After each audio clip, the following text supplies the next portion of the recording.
Hi friends, happy Friday. So this week we are talking everything about reptiles. So I thought I would share the story, The Greedy Python by Eric Carle.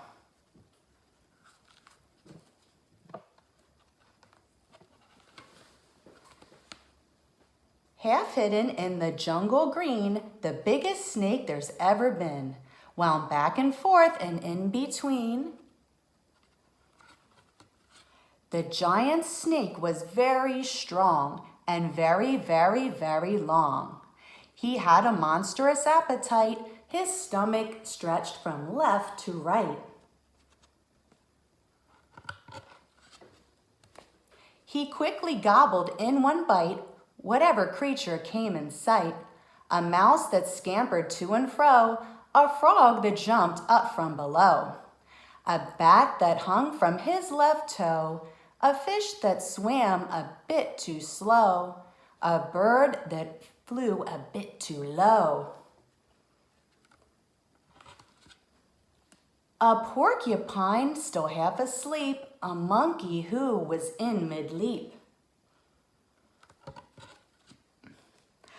A leopard stirring in a tree, a buffalo who came to see.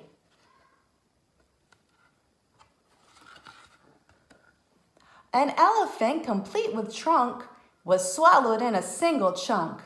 I'm far too big to eat, he cried. Oh, no, you're not, the snake replied. At last, the python's meal was done, and he lay resting in the sun. The animals inside his skin were making quite a dreadful din. Look how big the snake got from swallowing all those animals.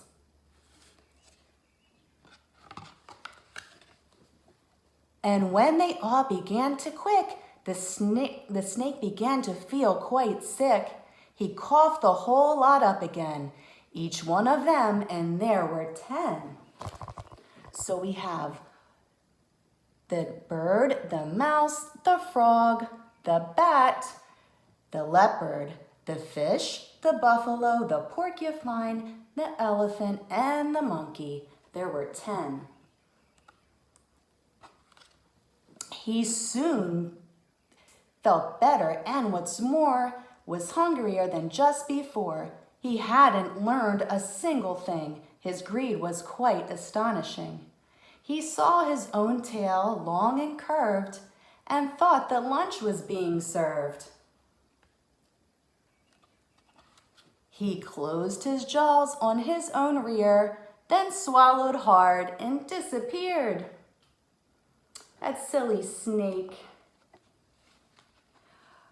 So this week, since we were talking about reptiles, I decided to share with you a reptile habitat we made. So around our area in Pennsylvania, we have snakes that like to hide in the woods and around ponds and streams, and they especially like to hide by logs and under rocks and by leaves. So I have made for you a reptile habitat. So in here, we have a log, and we have rocks, and we have decaying leaves. And of course, under the rock are my pretend snakes.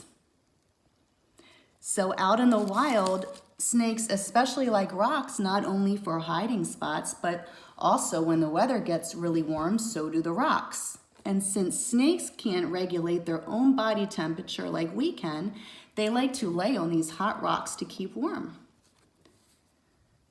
So not only they're a hiding place, but they're also necessary for the snake to keep warm. So next time you're in the woods, you can look for snake habitats, but be careful not to go too near because they are wild animals.